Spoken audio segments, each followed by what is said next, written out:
Apple Pies and Elephants by Kenneth Weene. It was August, just before we heard the last elephants had died. Suze got it into her head we should ride out to the old Viles farm and pick apples, fresh tree-grown apples, for some pies. No Vile has lived on the place for nearly 100 years, but it's still named for them, at least by popular consent. The yada yada yada name that designates it an historic site. The one you'd find if you were a tourist doing a viz trip. Nobody bothers with that dumb name here. The Purdy's were the last to actually farm there. They quit when there was no place left where they could sell apples, corn, tomatoes, or string beans. The markets were gone. Government food, tasteless and chemical though it is delivered free, so no need for stores or even roadside stands, especially with cars banned and buses rare. So the Purdy's quit the place their grandfather had bought from the Viles nearly a century ago, the place everyone still called the old Viles farm, and some bright member of the council, figuring that school kids should have a place to go for field trips, pushed through her ideal of an historic site. Now it's gone to weed and seed. The farm just sits and waits for nature to take its course. Most people don't even know it exists.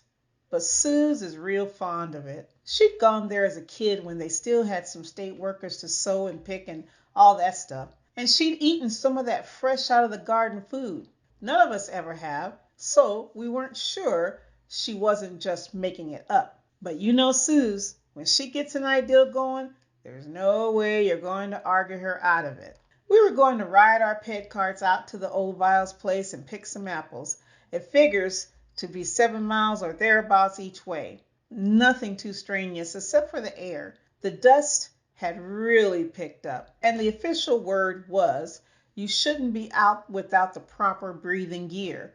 Of course, we had none. That stuff's restricted to those who have priority, which isn't a bunch of lows like us living off the slop drop and hanging out. We're lucky they've let us keep our carts and play the viz.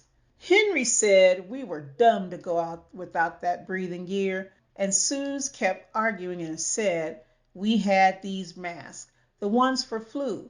We had some of those left, and she figured if we put them on, it would be enough.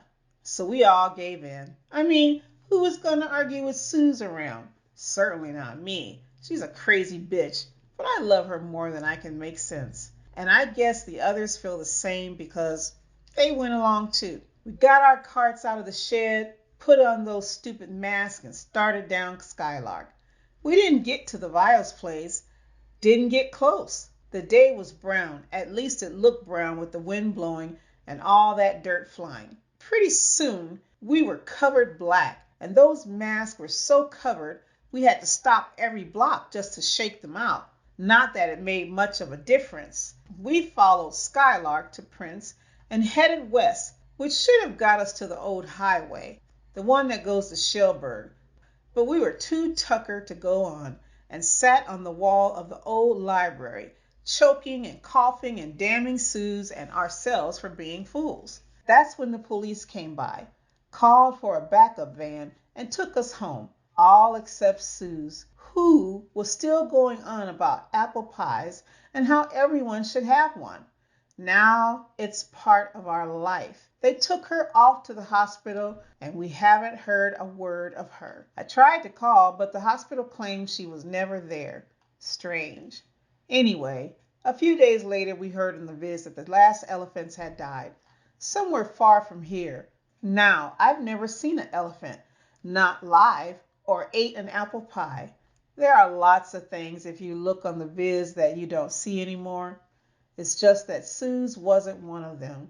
So why the hell did they make her disappear?